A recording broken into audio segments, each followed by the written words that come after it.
আমি একটু বলেও দিতে চাই যে আমি বর্তমানে আমার ইউনিভার্সিটির অ্যাডমিশনস কমিটির এমডি পিএইচডির এক মেম্বার। আচ্ছা। তো আমি স্ক্রিন করি আমাদের রেসিডেন্সি প্রোগ্রামে কত শত শত ইন্ডিয়ান এমডিদের আমি অ্যাপ্লিকেশন। 2010 ইংরেজিতে যে ইনফ্রাস্ট্রাকচার ভারতবর্ষে ছিল না, 2024 ইংরেজিতে সেটা আর নেই। আচ্ছা। অনেক প্রগ্রেস করেছে ভারতের সায়েন্স অ্যান্ড টেকনোলজি গত 10 থেকে 15 বছরে। অনেক প্রগ্রেস করেছে আমাদের ইনস্টিটিউশন গুলাতে।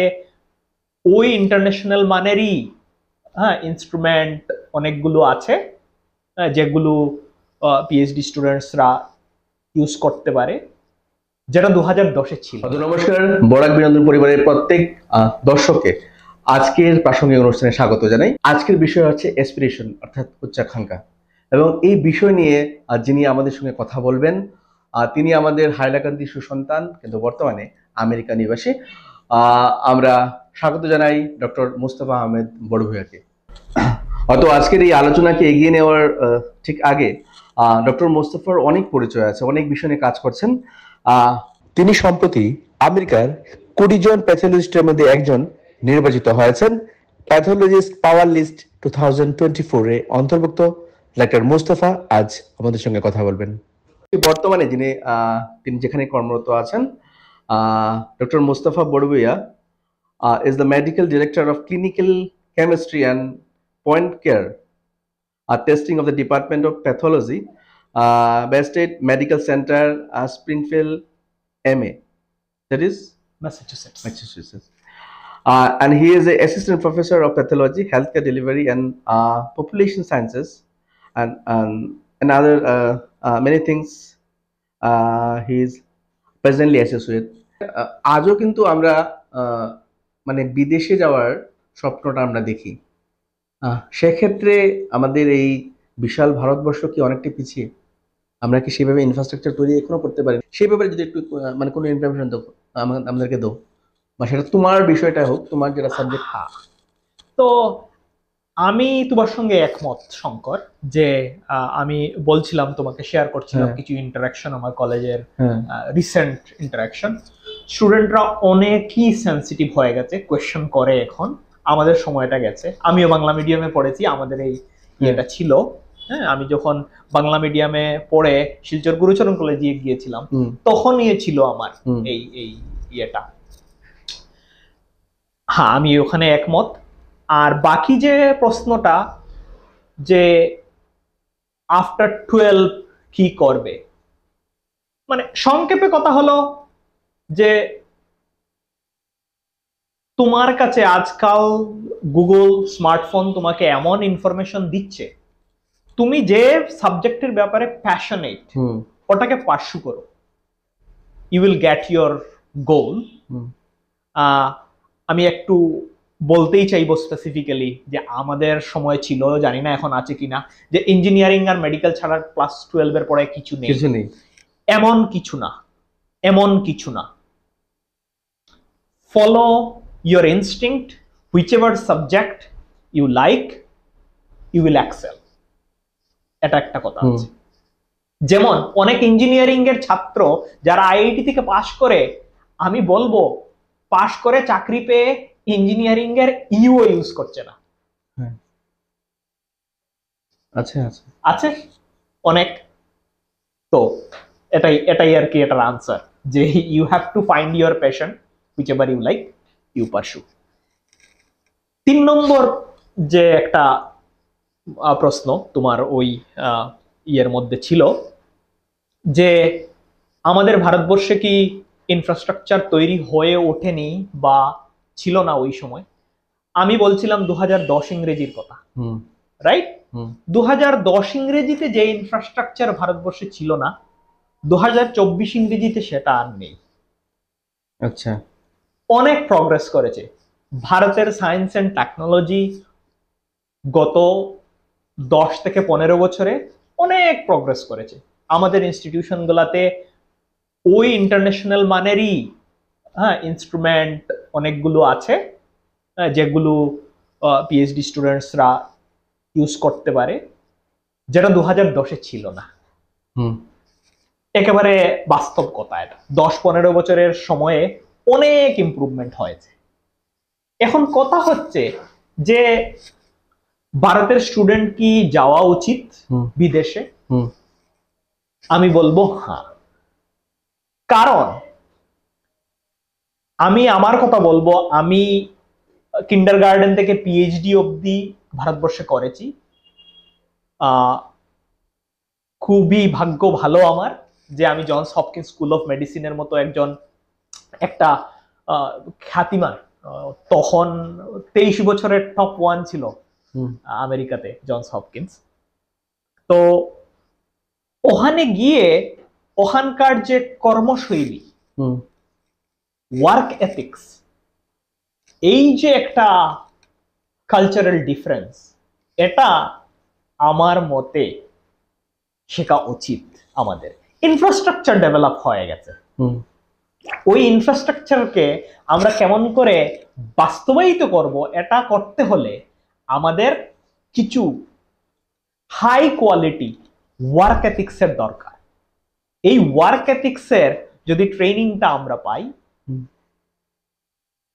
তাহলে আমি বলবো, আর এখন এই গ্লোবালাইজেশনের দিনে you can become a global citizen and you can still contribute to Indian science and scientific environment. আর আমি বলবো যেটা আমি করার কন্টিনিউয়াসলি চেষ্টা করছি।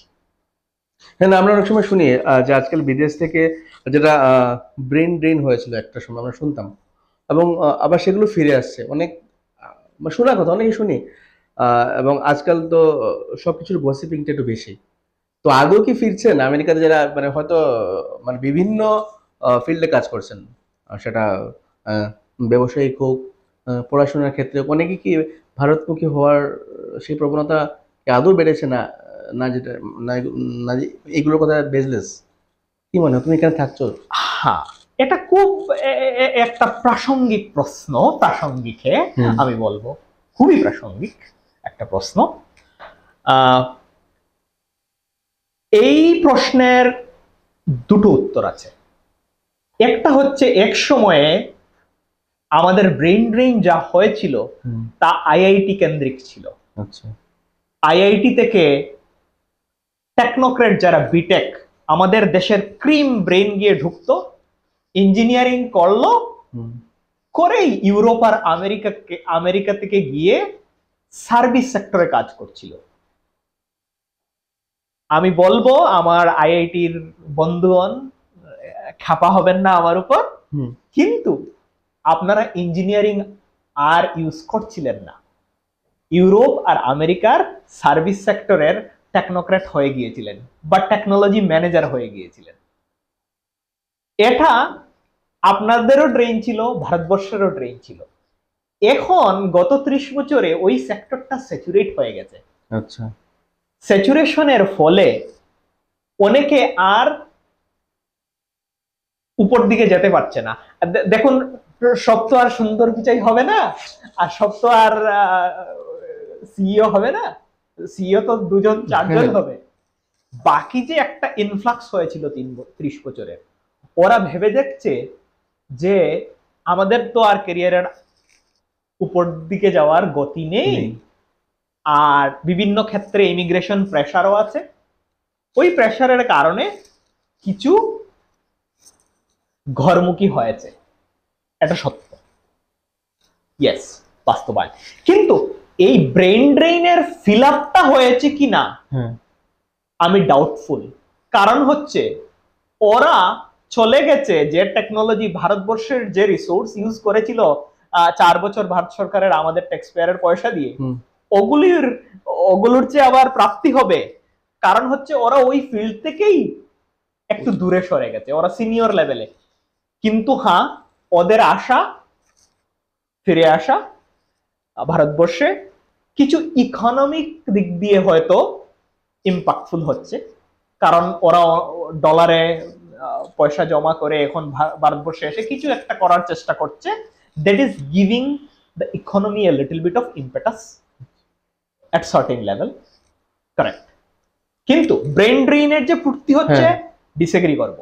আর 2 নম্বর লেয়ারের একটা কথা আমি বলবো যে ব্রেন ড্রেন কি বন্ধ হয়ে গেছে। I mean, are we not bleeding today? We are still bleeding. We are still bleeding. কারণ হচ্ছে আমি দেখছি যে পিএইচডি করে ডাক্তাররা এমবিবিএস এমডি করে ওখানে রেসিডেন্সি করতে, আমি একটু বলেও দিতে চাই যে আমি বর্তমানে আমার ইউনিভার্সিটির অ্যাডমিশনস কমিটির এমডি পিএইচডির এক মেম্বার। আচ্ছা, তো আমি স্ক্রিন করি আমাদের রেসিডেন্সি প্রোগ্রামে কত শত শত ইন্ডিয়ান এমডিদের আমি অ্যাপ্লিকেশন পাই তার হিসাব ছাড়া। কি কারণ? মানে সেই এটাই মানে মানে ওদের অ্যাসপিরেশন, মানে ওদের উচ্চাকাঙ্ক্ষা যে আমার বিদেশে যেতেই হবে। এখানেও একটা আছে যে আমরা আমাদের যোগ্য ট্রেইনড যারা প্রফেশনাল আছে, আমি বলে দেব, যারা বিটেক হয়ে গেছে, এমটেক হয়ে গেছে, এমডি হয়ে গেছে, পিএইচডি হয়ে গেছে, দে আর প্রফেশনালস। ওই প্রফেশনালদের মানদণ্ড অনুযায়ী আমরা ওয়ার্ক এনভায়রনমেন্ট এখনো ক্রিয়েট করতে পারছি না। একটা প্রফেশনাল স্যাটিসফ্যাকশনেরও দরকার আছে। ওই প্রফেশনাল স্যাটিসফ্যাকশন হয়তো তারা পাচ্ছে না, তাই ওরা এখনো আমেরিকার দিকে তাকিয়ে আছে। সেটা ভালোই, এবং সেই সেই যোগ্যতা ভারতীয়রা তৈরি মানে করতে পেরেছে বলেই বিদেশে গিয়ে তারা ভালো স্থান করছে। তার প্রমাণ তো ডক্টর মুস্তফা আমাদের সামনে বসে আছেন। তো মুস্তফার কি লক্ষ্য? আমাদের এই আজকে যেটা বিষয় অ্যাসপিরেশন, তার যে উচ্চাকাঙ্ক্ষা, তার দাড়ি কোথায় হবে? কি তোমার আর কি প্ল্যানিং? অনেক অনেক এই যাত্রাপথ একটা কোনো লক্ষ্য, বিশেষ লক্ষ্য নিয়ে এখন এগোচ্ছ তুমি?